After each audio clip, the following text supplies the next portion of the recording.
Welcome to the official YouTube channel for the Colin Cowherd podcast. Go on, hit the subscribe button. There you go, right down there. If you want to be among the first to hear my weekly takes, NFL, college football, more, right there.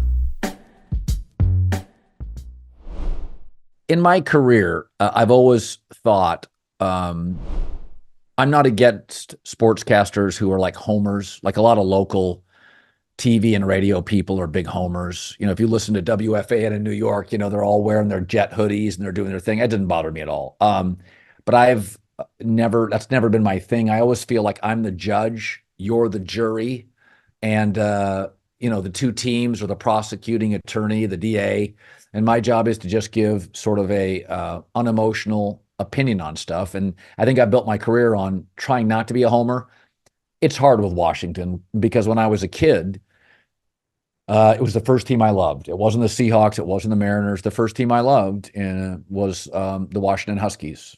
And I can remember the radio being on Saturday afternoons, and they had a running back named Robin Earl. He wore number 99. And they had these just very purple gold kind of generic uniforms. And I just loved college football, and I don't know why, but I loved the Huskies. And then Don James takes them over in the 70s, and Warren Moon and Spider Gaines and Michael Jackson, the linebacker. It's the first team I loved. And whatever you love at 9, 10 years old is what you love for life, right?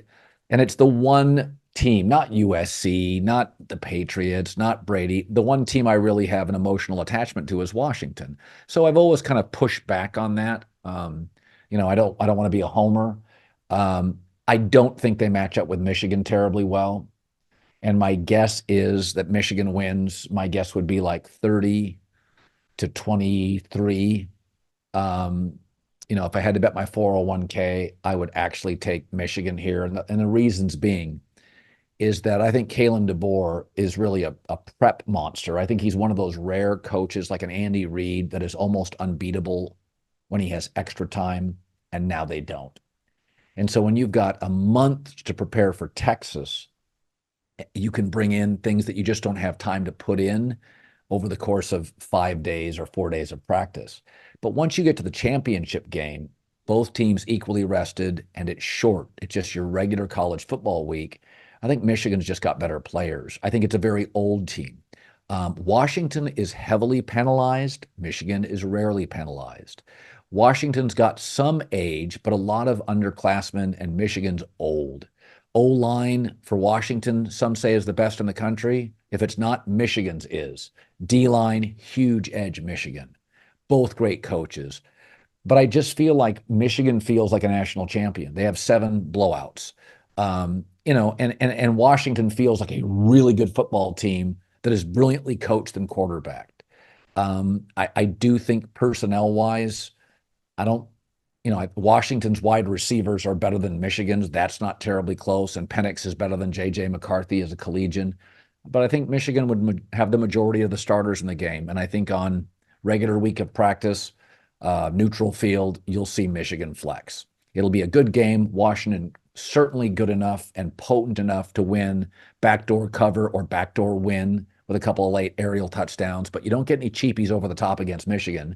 I said I thought Washington was a great matchup against Texas because the Longhorns, frankly, had a not very good in the back end, and that's Washington's strength. But, one of the things about Michigan is that, and I talked about this on FS1, whatever makes you sleep better at night, go ahead. But the Patriots and Brady were better after Spygate. And they were better after Deflategate. Brady's numbers went up after Deflategate. The Colts were bitter because New England was dominating the series. And so they, turned the Patriots in for Deflategate. Brady's numbers went up once there was no extra additive air to the ball or less air in the ball. Connor Stallions it was at most 1% for Michigan. They've played, if they beat Washington, and they're favored to beat Washington, they will have beaten Washington, Alabama, and Ohio State in order with no, quote, cheating. This team is about Harbaugh, their O-line, D-line. their lack of penalties, their NFL bodies, their upperclassmen, their discipline and intelligence. Whatever makes you sleep better at night, Spygate, Deflategate, Connor Stallions. But now we know they're not, quote, cheating. If they beat Washington, when's the last time Washington lost a football game? They've beaten Oregon twice and Texas twice in those 4 games. The last time they played Texas twice, 2 bowl games, beat them both. Texas, who hammered Alabama, overwhelmed them in Tuscaloosa, physically pushed them around. So they're going to have beaten Washington, Ohio State's a juggernaut, and Alabama without the Connor Stallions advantage. This team is about so many things. If you think it's cheating signals, there's no reason. Like I said before, I'm not going to argue on certain things. Like the vaccines absolutely saved millions of lives, especially for older people. They weren't needed for kids. I'm not a fan of mandates. They saved a lot of lives. I know 6 or 7 people that didn't get them. They were stubborn or they don't like needles. They got sick as hell. My family, me, friends, lots of it. We took the vaccines. We had COVID. Boom. 2 days, fine. Right? So I'm just not going to argue with you. You go ahead and live in your conspiracy theory. I don't care. And you can go ahead and convince yourself that, Connor Stallions is the reason they won. Yeah, I'm going to go with no. They're going to give Washington's offense problems, and virtually nobody gives Washington's offense problems. And you're going to watch Monday night and go, geez, Washington's facing a little pressure. Washington seems to be off. And you're going to look up and realize this has never been about an iPhone's shaky video and hand signals. This Michigan team is one great college receiver away from being an all-timer. This is a really good football team. College football fans, I'm getting chills. The championship games are here. DraftKings Sportsbook is making sure it's easy for you to throw down some cash on this epic battle. Big bucks. So, new customers score $150 instantly in bonus bets by just betting $5 on the championship game. Now, the code, download the app, takes under 2 minutes. Download the DraftKings Sportsbook app. Very easy.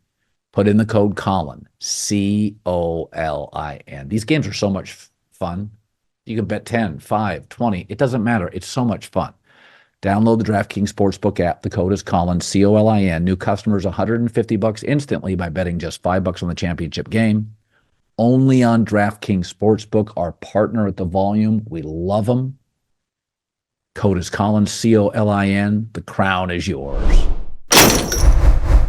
Time for another week of the VLTED Challenge. We're excited to be using the VLTED app. It's VLTED. It's a place where you can store your sports predictions, participate in cash prize pools without an entry fee. Make sure to enter the Colin Cowherd pool, chance to win $2,500 in cash prizes. All you have to do is answer the questions with confidence points, walk away with some serious cash. You receive an exclusive challenge also from me on the VLTED app, VLTED, the VLTED app. Same stakes this week. First place, $2,000. Winner gets to compete against me, one-on-one challenge. VLTED offers free pools, cash prizes every single day. Congrats to last week's winners, Chad, Marco, and Angelica, who split the $2,500 pot. They'll receive an exclusive challenge from me on the VLTED app, VLTED, the VLTED app. Prove you're smarter than your friends with NFL, college football, college hoops, NBA, all that stuff. Jason McIntyre, VLTED challenge. Let's bring him in. We split our 2 bets last week. Still 2 predictions to make. I've got the Steelers to make the playoffs and the Bills to make the Super Bowl. Before we make our final picks of the season, let's take one last victory lap. My best prediction this season was saying the Jets would miss the playoffs. Easiest 8 units of my life. I did also nail Florida State missing the college football playoffs. J-Mac's best prediction,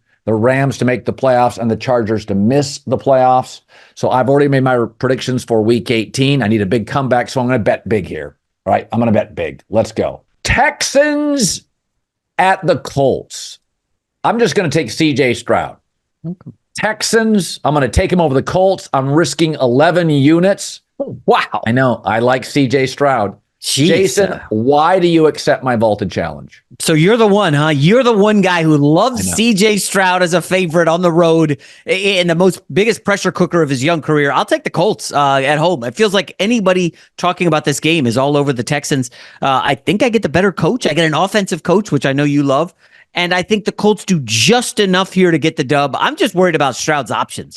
Since they lost Tank Dell at receiver, everybody else seems banged up. I get the better running game with the Colts. I'll take Indy at home. Vikings, Lions. I'm going to take the Lions to cover -3.5. I don't think it's the sharp side.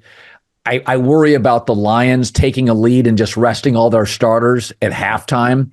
I'll risk 9 units. Let's have some fun. Why do you accept my challenge? It does feel like the Lions have nothing to play for. I guess technically they could be the number 2 seed, but Dallas is not losing to Washington as a 2-touchdown favorite, although it did happen last year in their final game of the season. I just think Detroit powers down around, like you said, halftime. And Nick Mullins, the immortal Nick Mullins, who was benched 2 weeks ago, is now back in the saddle, and I think he finishes strong. I like O'Connell a lot, man. I'm going to go with the Vikings here.